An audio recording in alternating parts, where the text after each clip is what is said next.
Antud video tutvustab, kuidas lisada koduleheküljele tekste, kasutades selleks moodulit tekstid. Logi sisse sisuhaldustarkvarasse.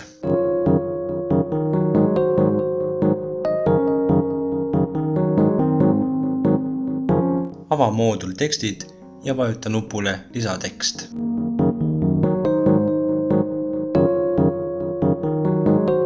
Rippmenüüs leheküljed, vali lehekülg, kuhu soovid teksti lisada. Lahtrisse nimi sisestad teksti nimetus. Märkeruut näita pealkiri, märgi ära juhul, kui soovid leheküljel näidata teksti nimetust.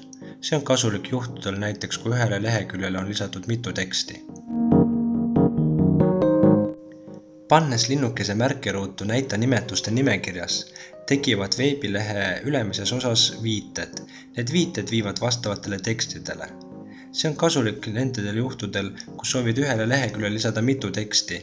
Nii saab veebilehe külastaja kiiresti ligi nendele tekstidele klikkides vastavatele viidetele lehekülje ülemises osas. Teksti sisestamiseks kasutad tekstiredaktorit. Kui sul on tekst juba valmis kirjutatud ja kopeeritud, siis kleepimiseks kasuta nuppu Kleebi tavalise tekstina. Nii väldid välisallikast kopeeritud teksti, stiilide ja koodi kaasamist sinu koduleheküljele. Piltide lisamiseks võib kasutada tekstiredaktorit, kuid kiiresti saab lisada pilte kasutades 4 sirvimisvälja, mis asuvad tekstiredaktori all. Antud näites lisame arvuti kõvakettalt 3 fotot.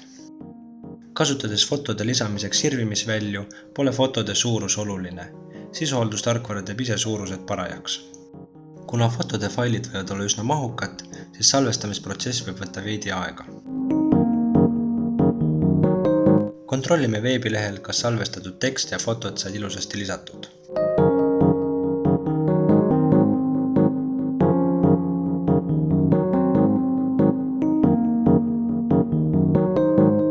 Lisame veel ühe teksti.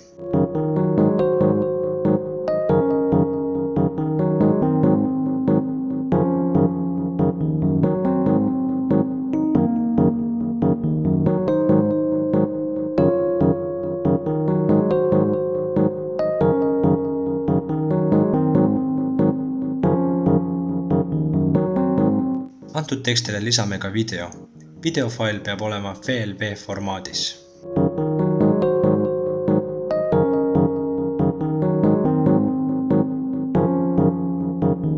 Videofail nagu fotodki on üsna mahukas ja sellepärast salvestamisprotsess võib võtta veidi rohkem aega.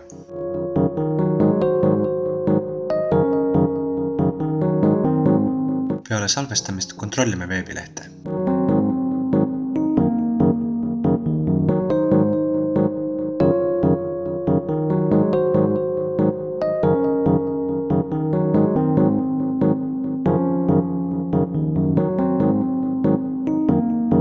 Lisatud tekstid on nähtavad leheküljel tekstid, kus neid saab muuta ja kustutada.